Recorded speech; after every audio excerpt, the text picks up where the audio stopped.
Welcome to Brainish English Stories. It was when I was about 16 that I first had the dream.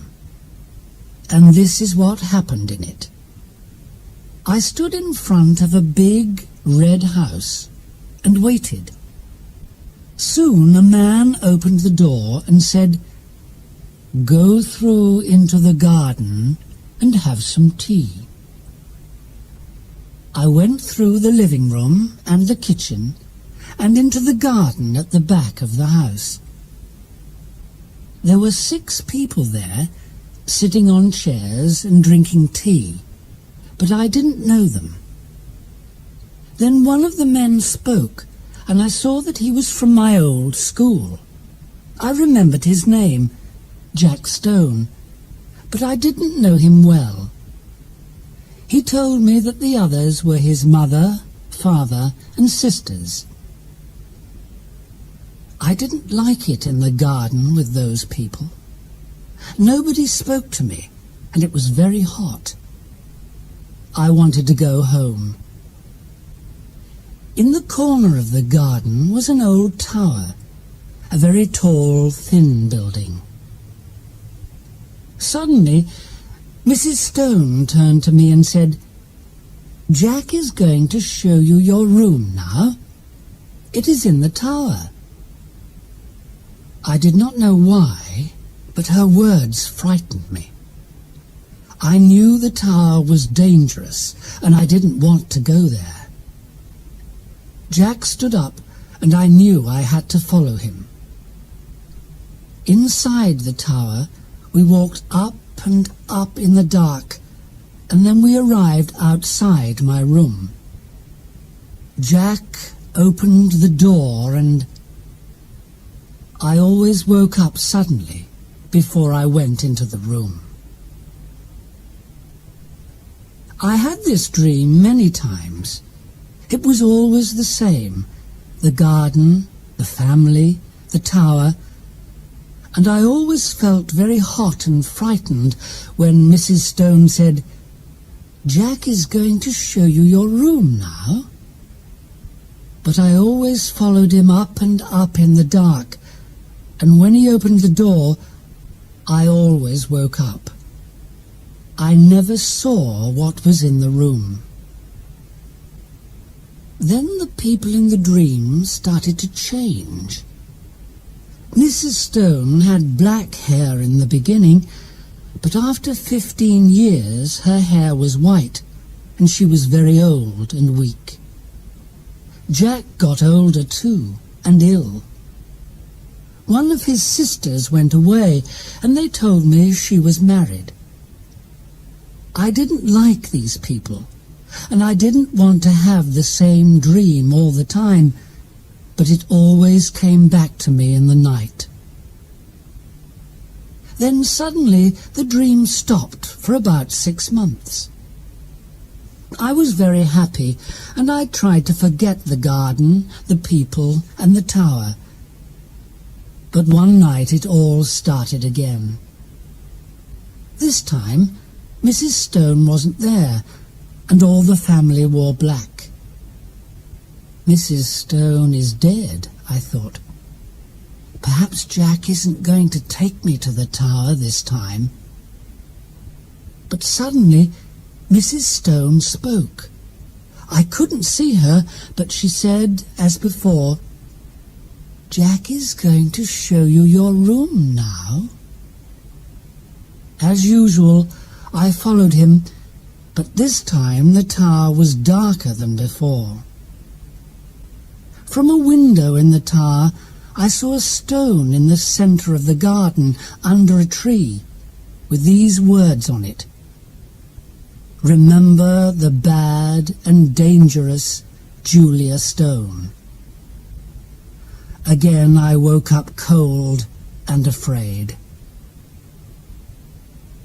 In the first week of August that year, I went with a friend, John Clinton, to stay in a house in Sussex. "Please come," he said. "My family are coming too, and they say it's a very nice place where we can walk and swim." We can drive down together on Sunday afternoon." Sunday came, and we had a nice afternoon driving down to Sussex in the sun. We arrived in the village where the house was at about 5 o'clock. We did not know where the house was, so we asked somebody. He told us it was over the river and behind some trees outside the village. John was the driver, and because it was so hot, I went to sleep as he drove. I woke up when the car stopped and found that I was in front of the same house as the one in my dreams, the house of the Stone family.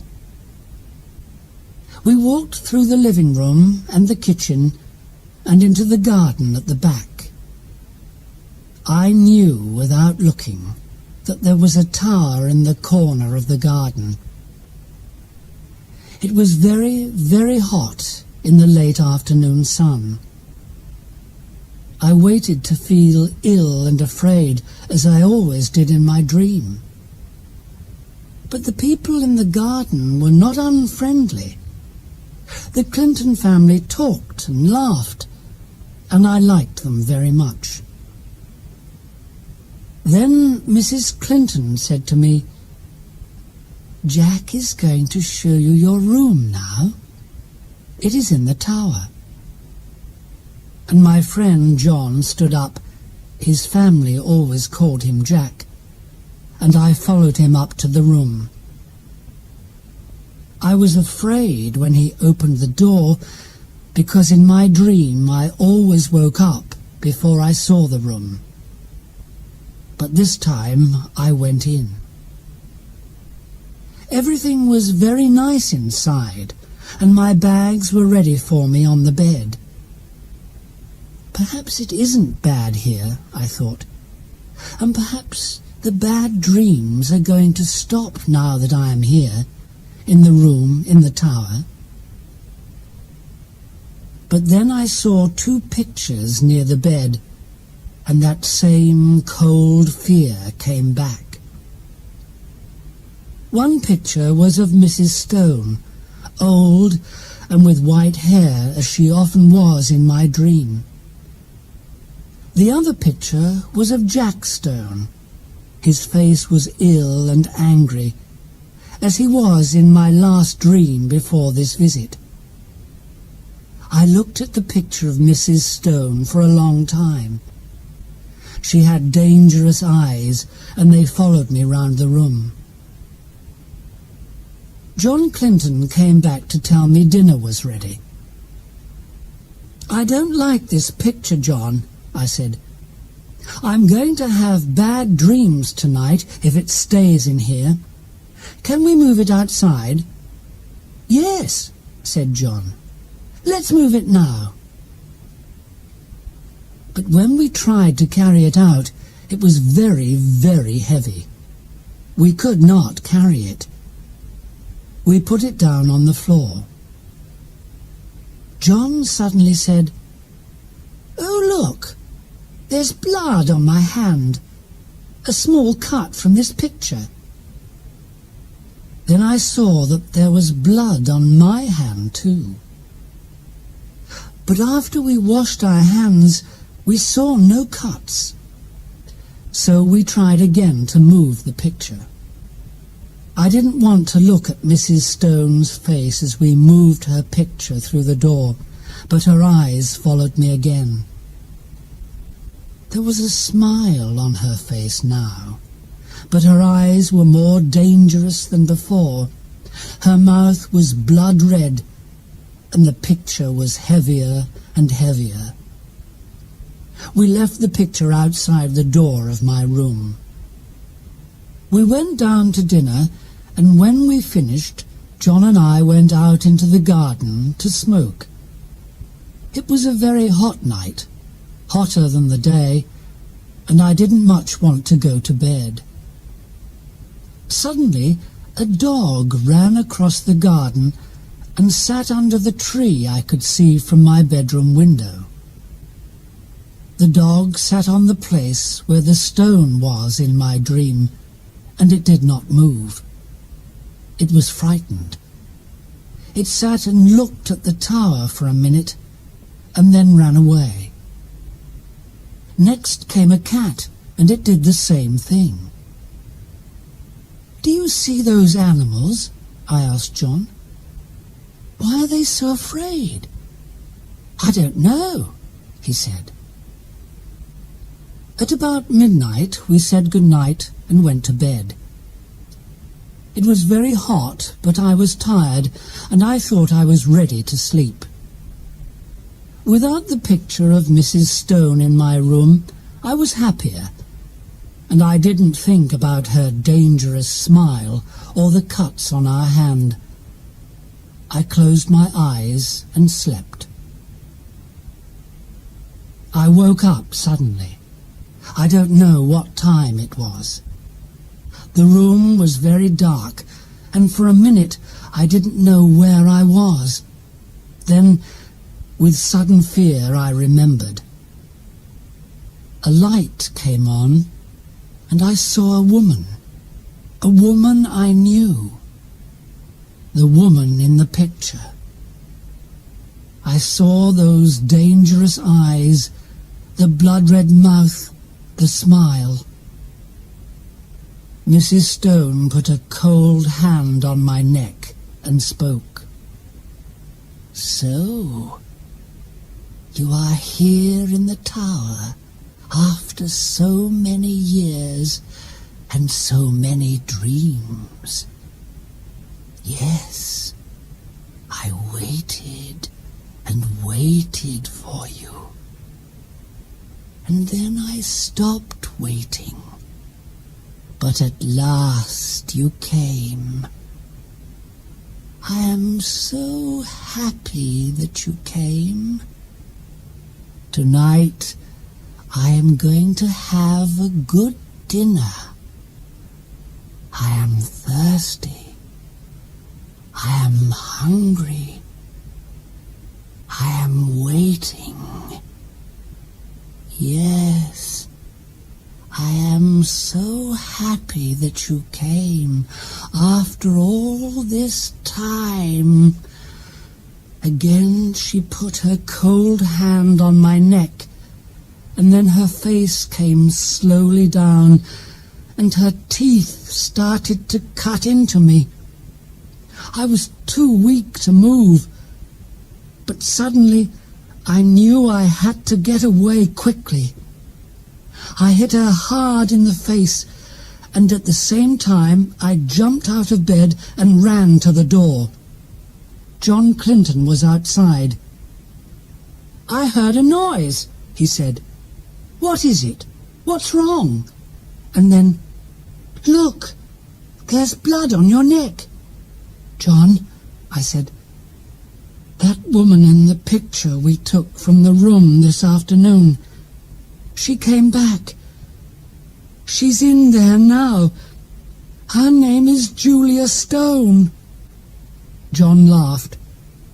"You are having a bad dream," he said, and walked into the room to look. But he came out very fast, as white as me, and said, "You're right. She's there. And there's blood on the bed and on the floor." I don't know how I ran downstairs. My legs were weak, and it was difficult to stand, but soon we were out in the garden again.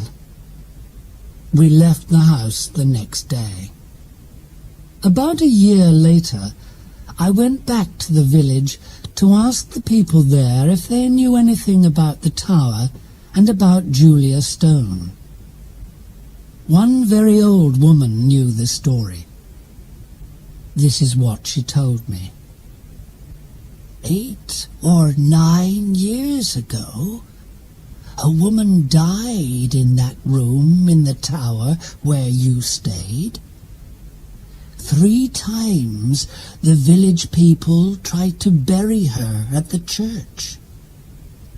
But each time somebody saw the dead woman's ghost late at night, with blood on her mouth and a dangerous smile.